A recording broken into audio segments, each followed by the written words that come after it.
This is MM गो और आज के वीडियो में आप सभी का स्वागत है। Today's topic is importance of decentralisation.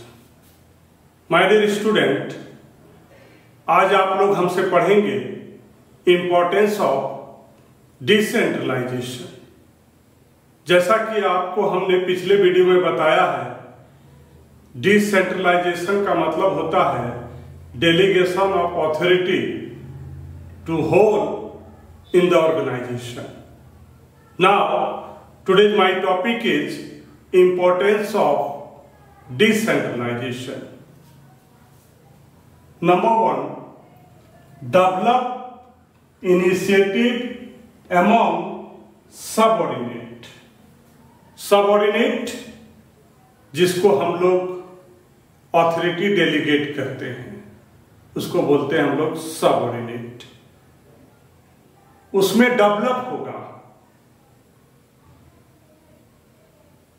Subordinate में क्या होगा? डेवलप होगा। क्या डेवलप होगा? इनिशिएटिव। उसमें जो काम करने की एबिलिटी है, जो वो कुछ करना चाहता है, उसमें डेवलप होगा।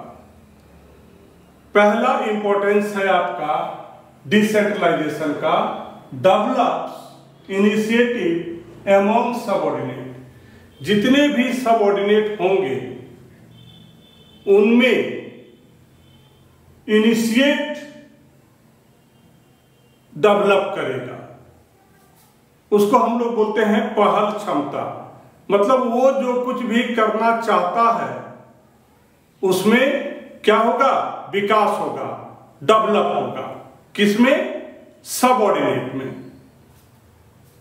Authorities are delegated in large amount. जब हम डिसेंट्रलाइजेशन की बात करेंगे तो यहां पर जो ऑथोरिटी है वो लार्ज अमाउंट में डेलीगेट किया जाता है। जब भी डिसेंट्रलाइजेशन की बात होगी that means delegation of authority in whole organisation. इसलिए यहां कहा गया है authorities are delegated in large amount. यहां जो ऑथोरिटी दिया जाता है ये सिर्फ एक बंदे को नहीं, लार्ज अमाउंट में, काफी बड़ी मात्रा में डेलीगेशन होता है। किसका? ऑथोरिटी का। Authority is a kind of power which, authority में ऐसी शक्ति है विच कंपेल्स अ पर्सन, जो एक व्यक्ति को मजबूर कर देती है। Authority is a kind of power. Authority एक प्रकार का पावर है जो किसी भी व्यक्ति को क्या कर देती है? मजबूर कर देती है, विवश कर देती है। किस लिए?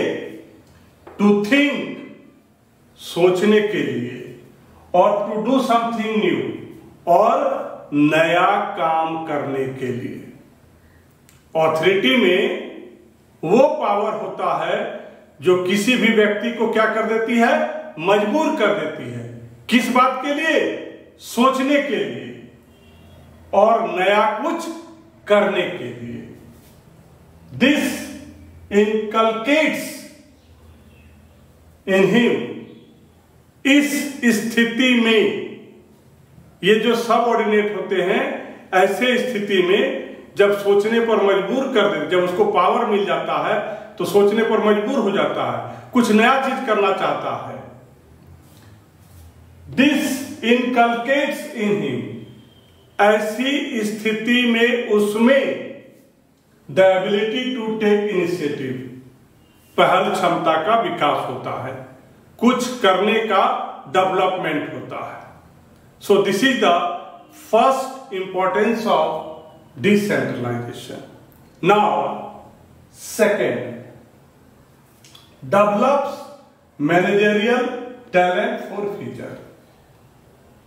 ये जो मैनेजर लोग होते हैं उनका जो काम करने का तौर तरीका होता है, उसके टैलेंट में डेवलपमेंट होगा, विकास होगा। कब? फ्यूचर में, भविष्य में। डेवलप मैनेजरियल टैलेंट जो मैनेजर लोग होते हैं उसका जो स्किल है, उसका जो नॉलेज है, उसमें क्या होगा? डेवलप होगा, विकास होगा। कब होगा? फ्यूचर में। ये दूसरा इंपॉर्टेंस है। Decision making authority is given even to the lower level manager. जब हम लोअर लेवल के मैनेजर को डिसीजन लेने का हक देते हैं, ऑथोरिटी देते हैं, in this way by getting opportunity, तो लोअर लेवल के मैनेजर के लिए क्या है? एक अपॉर्चुनिटी है कि आपका पावर है कि आप डिसीजन ले सकते हैं। टू टेक डिसीजन, जब उसमें पावर मिल जाता है डिसीजन लेने का, किसको? लोअर लेवल के मैनेजर को, तब क्या होता है? Knowledge and experience of all level of manager increase. तो उस ऑर्गेनाइजेशन में जितने लेवल के मैनेजर होते हैं, सबका नॉलेज एक्सपीरियंस क्या हो जाता है? इंक्रीज कर जाता है। This develops talent in the manager. इससे क्या होता है? मैनेजर के टैलेंट में डेवलप होता है, उसके स्किल में डेवलप होता है, उसके नॉलेज में डेवलप होता है। To bear extra responsibility in the future, और वो भविष्य में किसी भी तरह का जिम्मेवारी लेने से ये लोग पीछे नहीं हटते हैं। तो नंबर 2 में आपने क्या देखा कि जब लोअर लेवल के मैनेजर को ऑथोरिटी डेलीगेट किया जाता है तो उन लोगों के लिए एक अच्छा अपॉर्चुनिटी है जिससे उसका एक्सपीरियंस, नॉलेज डेवलप करता है, इंक्रीज करता है, जितने भी उस लेवल, लोअर लेवल के मैनेजर हैं। और उसमें ये शक्ति आ जाती है कि आने वाले दिनों में, फ्यूचर में अगर कोई जिम्मेवारी उससे मिले तो उसको वो अच्छी तरह से निभा सकते हैं। Number 3, quick decision making. ये तीसरा इंपॉर्टेंस है किसका? डिसेंट्रलाइजेशन का। क्विक डिसीजन मेकिंग, यहां पर डिसीजन बहुत तेजी से लिया जाता है। The burden of all managerial decision is no more confined. जहां पर डिसेंट्रलाइजेशन होता है वहां पर जो मैनेजरियल डिसीजन होता है, मैनेजरियल डिसीजन लेने का जो उस पर बोझ होता है, उन तक ही सीमित नहीं है, मैनेजरियल लेवल तक ही सीमित नहीं है, to some limited people but is distributed among the many people. और ये डिसीजन लेने का पावर बहुत सारे लोगों के बीच में बढ़ जाता है। This not only leads to quick decision, और जब ये ऑथोरिटी, पावर बहुत सारे लोगों के बीच में बढ़ जाता है तब क्या होता है? This not only leads to quick, सिर्फ क्विक डिसीजन ही नहीं होता है, but also result in better decision making, और उसका जो रिजल्ट होता है वो भी बेटर होता है। All the people are well aware of the problem faced by their unit, और सारे लोग अपने अपने डिवीजन के, अपने यूनिट के नॉलेज रखते हैं, पूरी जानकारी रखते हैं।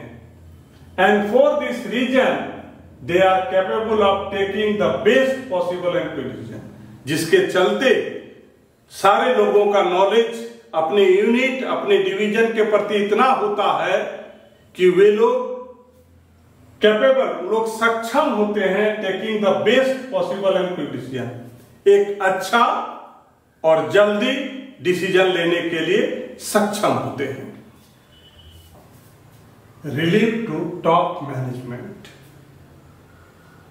डिसेंट्रलाइजेशन में जो टॉप मैनेजमेंट होते हैं, जो बड़े अधिकारी होते हैं, उनको रिलीफ मिलता है, रिलैक्स मिलता है। Authority related to take monotonous decision is delegated to the subordinate.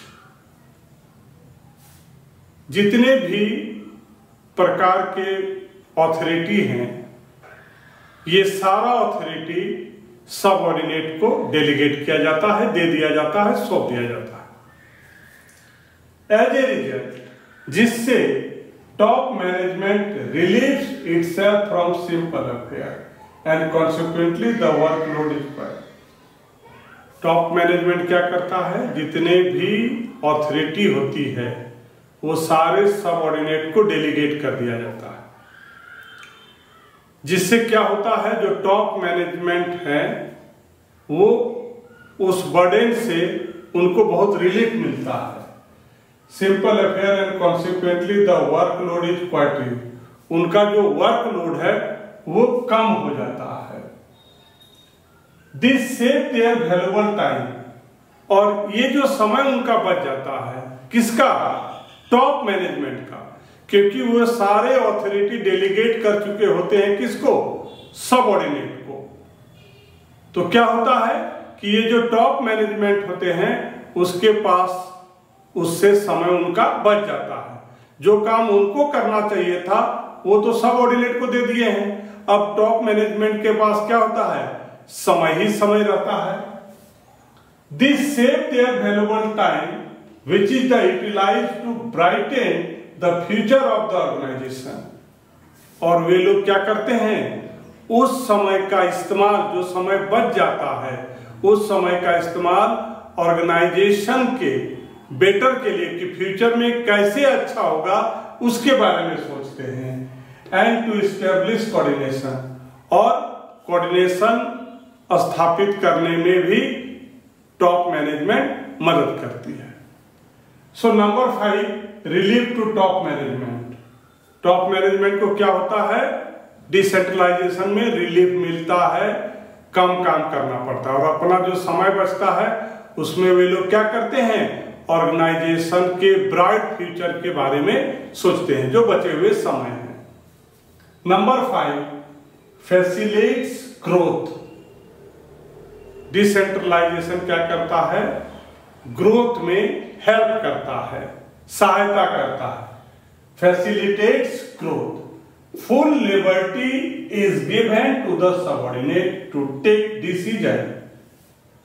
Decentralisation में पूरा जो पावर है वो किसको दे दिया जाता है, सबऑर्डिनेट को। Full liberty is given to the subordinate to take decision. Full authority, पूरा अधिकार दे दिया जाता है जिससे सबऑर्डिनेट डिसीजन ले सके। This situation inculcates a sense of responsibility among the subordinates, और इससे क्या होता है, उसमें रेस्पॉन्सिबिलिटी बढ़ जाती है, किसमें, सबऑर्डिनेट में। Thus they make effort to achieve better result, जिसके चलते वे जो सबऑर्डिनेट होते हैं वो ऑर्गेनाइजेशन में ऐसा एफर्ट डालते हैं जिससे ऑर्गेनाइजेशन का रिजल्ट क्या होगा, बेटर होगा। This thinking originate to department competition, इससे क्या होता है, डिपार्टमेंट में कंपटीशन का जन्म होता है, क्योंकि बहुत सारे सबऑर्डिनेट हैं, सबको अथॉरिटी डेलीगेट कर दिया गया है, फुल अथॉरिटी डिसीजन ले सकता है, रेस्पॉन्सिबिलिटी क्रिएट होता है। तो ऐसा होने से क्या होता है, डिपार्टमेंट में कंपटीशन का जन्म होता है। इन सच अ सिचुएशन, ऐसे स्थिति में everybody tries to perform better than other, और हर एक सबऑर्डिनेट चाहता है कि हम उससे अच्छा करें, हम उससे अच्छा करें। ऑर्गेनाइजेशन में कंपटीशन की भावना हो जाती है और सब लोग चाहते हैं बेटर परफॉर्म करने का। As a result development of an organisation is, जिसका नतीजा क्या होता है, ऑर्गेनाइजेशन में डेवलपमेंट संभव हो जाता है। Number 6, better control. Decentralization help to disably evaluate the work performance. Decentralization में वर्क परफॉर्मेंस का भी इवैल्यूएशन होता है, मूल्यांकन होता है कि काम कैसा हो रहा है at all level and even makes possible fixing accountable. Decentralization के चलते क्या होता है, help disably evaluate the work performance. Subordinate को सिर्फ काम देने से मतलब नहीं है, यहां पर वर्क परफॉर्मेंस का भी मूल्यांकन किया जाता है, पता लगाया जाता है कि कौन सबऑर्डिनेट कैसा वर्क परफॉर्म कर रहा है एट ऑल लेवल, सारे स्तर पर, and even makes possible fixing accountability. और जो सबऑर्डिनेट है वो जो उसको ऑथराइज करता है, जो काम सौंपता है, उसके प्रति ये लोग क्या होते हैं, अकाउंटेबल होते हैं। Contribution of every department for the attainment of an objective can be asserted. और यहां पर जितने भी सबऑर्डिनेट काम करते हैं गोल को अचीव करने के लिए, इसका पता लगाया जाता है। Contribution of every department for the attainment of an objective can be asserted. ये जो लोग कंट्रीब्यूट करते हैं, जो सबऑर्डिनेट, तो ऑब्जेक्ट को पाने के लिए कौन कितना उसमें समय लगा रहा है, कौन कितना काम कर रहा है, इसका भी पता लगाया जाता है।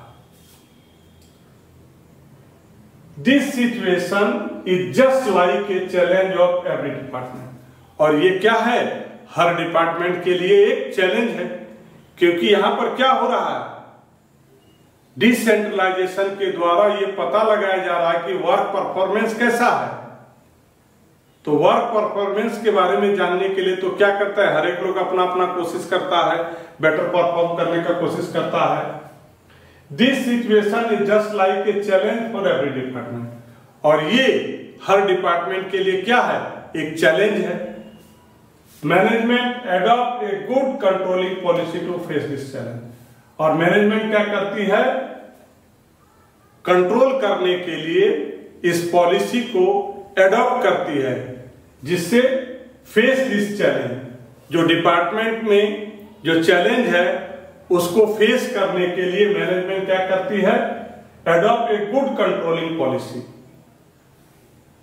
कंट्रोल करने के लिए एक अच्छे पॉलिसी को एडॉप्ट करती है, जिससे क्या हो सकेगा, फेस दिस चैलेंज। जो डिपार्टमेंट में जो चैलेंज आ रहा है, प्रॉब्लम आ रहा है, उसको ठीक करने के लिए मैनेजमेंट क्या करती है, अच्छी कंट्रोलिंग पॉलिसी एडॉप्ट करती है। So my dear student, just आपने आज हमसे पढ़ा इंपॉर्टेंस ऑफ डिसेंट्रलाइजेशन।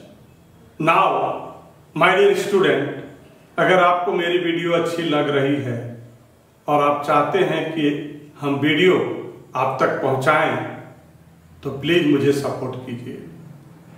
और सपोर्ट करने के लिए मेरे चैनल को लाइक कीजिए, शेयर कीजिए, सब्सक्राइब कीजिए। Thank you.